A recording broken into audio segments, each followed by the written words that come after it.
এই নতুন গোলাম, তুমি কি জানো যে তোমার মতো দেখতে একটা লোক আছে চরম ডেঞ্জারাস, তার নাম হচ্ছে শেহজাদ। ওমা ভাই কি কইতেছেন? মুই কি মানে এর এর ডরে কি গ্রামে চলে যাবো নাকি? হ্যাঁ, সে যদি দেখে যে তার মতো তুমি দেখতে, ঠিক আছে, তাহলে তোমার একদম কোপায় ভাঁজ করে ফেলবে, বুঝছো? ভাই মুই কিন্তু এমনি একটু ডরে, বুঝলেন, একটু ডর ভয় আছে মোর মধ্যে। এমনি ডর ভয় দেখাইন না তাইলে মুই থাকতে পারবো না। নেই সোজা বরিশাল যাইতে হবে। এখন আমি ভাবতেছি শেহজাদ আর এই নতুন গোলাম যদি মুখোমুখি হয় তখন কি হবে? ভাই মুই তো একটু ভীতু প্রকৃতির, বুঝলেন, তারপরও চেষ্টা করবো আর কি, ওই যে শেহজাদের মতো একটু পাং নিতে দেখি। হ্যাঁ, তুমি তো শেহজাদের চিনো না।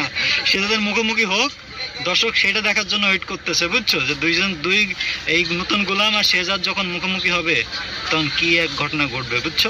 ভাই এরকম ভয় দেখাইলে ভাই ভাই মোর টিকিটটা কাটো তো বরিশালের, লঞ্চ আসেনি 5টা, পকেট মারতেই তাহলে